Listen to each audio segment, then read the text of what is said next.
All right, our interviews today are with three trailblazing stars. And the first name I'm going to mention is Frances Willard. She was a trailblazer in the 19th century. And her trailblazing had to do with making sure that women were recognized. She was just a woman's advocate altogether, but she wanted to make sure that women who were empowering other people, who were mentoring them, and who were uplifting them in their lives were not just were mentioned and maybe awarded, I don't know, but certainly recognized. She also was a great contributor and member of the temperance movement. She began life in 1839 and lived until 1898, and was very active. And I mean, she was championing women who were going into the ministry. So the church, the United Methodist Church, decided at some point that they were going to honor a woman in their ministry. And now this would be each state and each conference of the United Methodist Church. But anyway, they would nominate a woman to receive this award each year at their annual conferences. And the Commission on Status and Race of Women is the commission that decides who's going to get this award each year in their conference. So recently, we had our Oklahoma conference, and the two people who are our stars today and also trailblazers are Joanne McNaught and Helen Taylor, and they both received this award this year. And what do you know? They are both residents of Epworthville. Now, Joanne received her award because of the work that she did for the conference as the treasurer. She was the first woman treasurer, and she was the first person who was non-clergy to receive that award. So we're going to be hearing from her how, let me tell you, she does have a passion for working for the United Methodist Church. It was a fulfilling endeavor for her. And Helen really is a pioneer as far as women in the ministry. She was ordained in 1979, and I think perhaps she was the first woman to be ordained in the Methodist Church in Oklahoma. And then in 1981, she was the first woman from Oklahoma to go to the General Conference. Now, I don't know, maybe we can find out from her if there were other women at the General Conference at that time, but if there were not, boy, she was outnumbered by all the people at the General Conference. But we are going to be hearing from both of those stars, and it's going to begin right now. Joanne, you have really had a passion for the Methodist Church, I would say, most of your life. Yes. And I know from talking to you how strongly you feel about your commitment and relationship within the Methodist Church. Tell us how you, I know you did some other things in your career life, but tell us how you got involved with the Oklahoma Conference. How I got involved with the Oklahoma Conference. Well, somebody died, and it left an opening, and director of the Conference Council on Ministries, he was trying to arrange so that I could be employed as the assistant director of the Oklahoma Conference Council on Ministries. He was the director, and he wanted an assistant. And I would work for him like his Girl Friday. Whatever I needed to do, I would do. And anyway, he managed to work that out because someone died and left an opening so that they could use a little bit of money for salary. Right. So I did that for about 5 years. Loved every minute of it. Felt like I was doing the Lord's work which has been important to me ever since I was a small child. You were making sure that the office run smoothly? Is that kind of what your duties? No, well, somewhat, but my responsibility included going out to the districts for their meetings when the district had meetings, and to go represent the annual conference, sometimes with suggestions, sometimes just listening and being a part of it. I also had responsibility for being like kind of the mother of the college age kids who had outgrown MYF. And so I just did a lot of things. And also the January workshops that we used to have every year for people who got a new job in the church, and they could come to the January workshop and find out what their duty included. It was my responsibility to plan those things, to be sure that we had people there doing what. Well, I might say that there were a lot of different classes, so you had to organize a lot of different teachers, and it was in the winter. Yes, it was always in early January, the January workshops. Yep. So anyway, that's what I was doing. And how did it come about that you became treasurer? Well, that's a longer story. Burl became district superintendent, which meant that I needed to move to Clinton instead of living in Oklahoma City or more. So when Burl became superintendent of the Clinton district, that meant I had to give up my job in Oklahoma City. And I was not a happy camper because I really believed in what I was doing, and I felt good about doing it. And I began to struggle with what can I do that I can be portable. If we move again, it's okay because I'll be able to move it with me. I finally decided that while I had never even had an accounting class in high school or college, I thought, I'm pretty good with numbers. I could do that. I could get an accounting degree, and then I can do that. I can have clients from anywhere, and it won't matter when Burl gets. You could even do income tax. I could even do income tax. So I had already done our income tax ever since we were married. So, but anyway, so I went back to school. Went to school at Southwestern in Weatherford. Got an accounting degree, and then realized that it's not going to matter much if I don't go on and get a CPA certificate. So I worked through that and got a CPA certificate.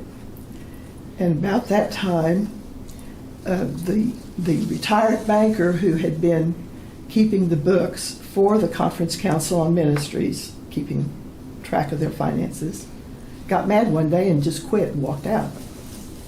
And Bonner Teeter was the director at that time. And Burl was, coincidentally, the chair of the Conference Council on Ministries for that year. So we were living in Clinton, and Bonner called early in the morning. We were at the breakfast table. I got up, answered the phone. It was Bonner. He told me what had happened, and he said, I was calling because I needed to talk to Burl.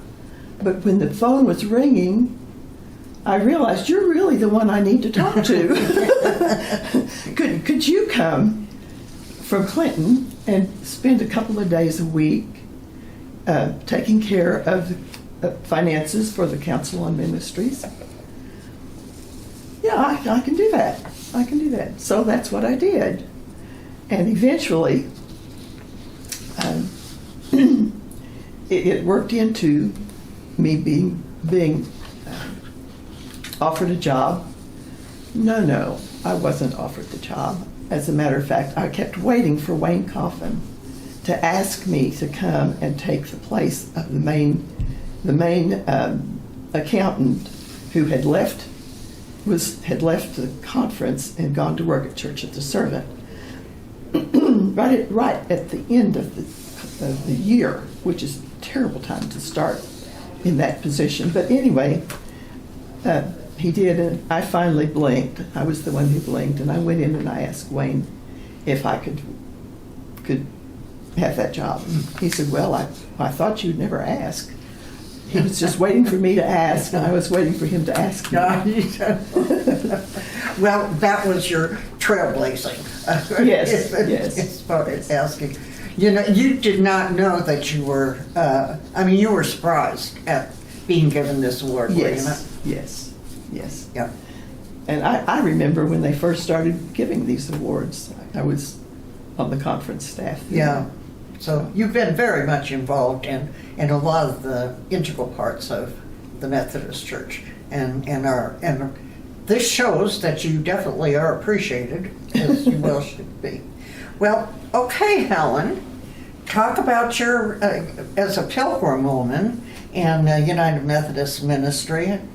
Go, girl. I know your story, is a tender one. Well, being a minister never crossed my mind or was never on my radar screen until after I was 40. I grew up until that time in northwestern Oklahoma in a parsonage, and my model was women were teachers or nurses or moms or wives and all that. And all those things. I was quite happy with that. But before I talk about that journey, the journey really begins. I feel constrained to talk about the sources of the gifts that have brought me to this place. And those gifts will start with my mother. My mother was graduated from Asbury Seminary in 1929 and married my dad, who was a year behind her.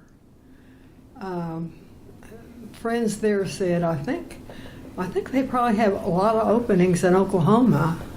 This was in Kentucky. But they moved to Oklahoma, and he joined the conference. And he was assigned a church. The first church he was assigned was in Derazette, Texas, which I'd never heard of, and I even now can't spell. Anyway, so he was, and there wasn't even a church there, so he was to start one. And talking loud enough.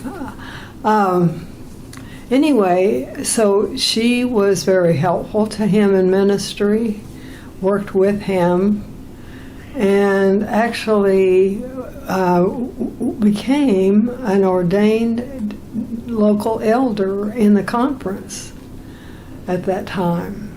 So women were allowed. Well, in Texas, that far they were not. They were not given churches. Okay. But they could be ordained. So she was ordained. Anyway, so that went on for a while, and they started a family, had a 2-year-old, and did not. After when he was 2 years old, they decided they did not want him to grow up. He needed siblings, and so she was considering having another child. She had had rheumatic fever as a teenager, and she had a weak heart. So she went to the doctor and said, can I have another child? And he said, no, definitely not. And it turns out she was already pregnant with me. Anyway, so he suggested and urged her to have an abortion.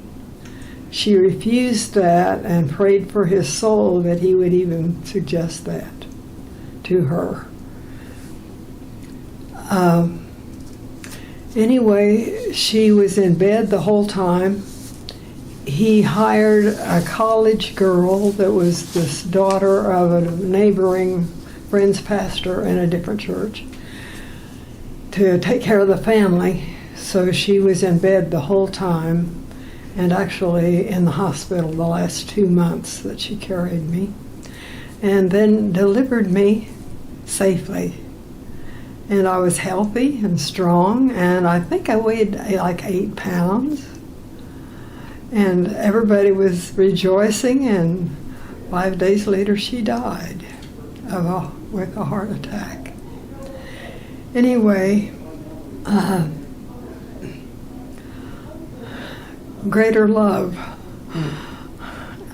So I was born out of that deep love. And as it turns out, You didn't go into the ministry right away when you grew up, did you? No, I did not. I did not. But I continue to carry not just her life, I'm a product of her life, but also her DNA. She was, I found out she was very popular in the community.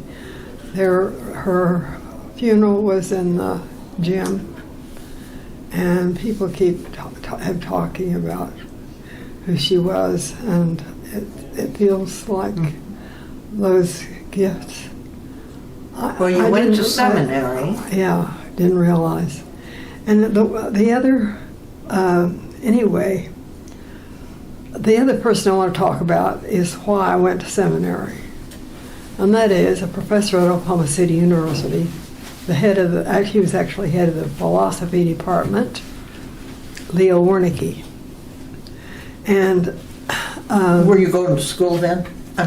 Well, I inherited one part of my DNA from my mother was her desire for learning, which is why she went to seminary after college. Well, I was hungry for more, and so when our 3 children got old enough, I went back to OCU and started taking the religion and philosophy classes I'd really wanted the first time around. First time around, I took elementary education so that I could support Jim, and did that through his graduate school and seminary. And so I did that, and then I started taking these classes. And then one day, I walked into his class, and Leo said to me, I was just stunned. This was in April, and I was supposed to be his kind of assistant teacher the next year. So I went into his office to talk about that, and he just, before I opened my mouth, he said, Helen, I like having you around, but you belong in graduate school. Tears stung my eyes. 2 things happened. One was, in my whole being, I knew that was God talking. The other thing was, this was April. In November, after we had lost a 21-month-old baby. And so, anyway, I cried for 2 weeks, and then I started applying to seminaries. One day, I walked into Leo's office again with another question, and he was mad. He was so angry. I had never seen, he was livid, and he was mad at me. And I said, Leo, what's wrong? And he said, I said you belong in graduate school. If you go to seminary and try to preach, nobody can understand anything you ever said. And I said, Leo, if I go to graduate school, I will find out more and more about less and less. And I want to know more and more about more and more, and I'm going to seminary. And so my preference was to go to Candler in Atlanta. Everybody else was going to Perkins. But that my application there was a comedy of errors. They lost my material. They were slow responding. And in the meantime, Perkins contacted me and said, we have just received a new grant for a fellowship, a 4-year support for women in seminary, and I think you would qualify for that. And it was in name of this person that we're celebrating today. And so I went for 4 years in seminary there. Anyway, so let's see. You were ordained in 1979, right? So the thing is, after the first year of seminary, everybody else, you could be ordained a deacon at that point. And everybody else in Oklahoma was doing that. And they urged me to be ordained. And I said, no, that's not what I'm all about. I said, I'm not here to be a minister. And at that point, being a minister in Oklahoma was not just climbing a mountain, it was climbing a cliff. I was not interested. Second thing was, I was so liberal, I wouldn't fit in any church except my home church. Second thing is, I was so excited about everything I was learning in seminary that I'd be so obnoxious nobody could stand me. And I said, no, Second year, I took preaching and pastoral care. And in a preaching class one day, one of the Hispanic guys, after I did my practice preaching, said, when Ellen was preaching, I felt God's presence. And I thought, oh. So my resolve not to be ordained kind of softened. Third year, we had to move back to Oklahoma City, and I did my required internship at Church of the Servant with Norman Neve. And that just, the first time we got together, we had some misgivings about each other, but he wasn't sure he thought I would be wonderful one-on-one, but he wasn't sure how I'd be in the big swim of this fast-growing church. And for him, my impression was he was such a powerful man that I could get hurt, or I could come out of looking like another Norman Neves. And so anyway, trailblazing. They sent me back later for a 9-hour interview, and at the end of that, we still had the same impression of each other. But said, yeah, let's do that. So we did, and it was wonderful. And that was. So how long was it before there were other women? Actually, I was not the first. What this means is my mother was the first. Yeah. And at this annual conference, when they showed pictures of all the precursors, her picture was shown. And that was the high point of annual conference. And our audience is going to see a picture of your mother too. Yes. During this interview. Well, these you are stars, and what they used to have a program called Queen for the Day. But anyway, at the Oklahoma conference, you were stars for the day, and I know your neighbors and residents of here at Epworth are very proud of you too. So thank you both. Yes. Well, thank you. Thank you.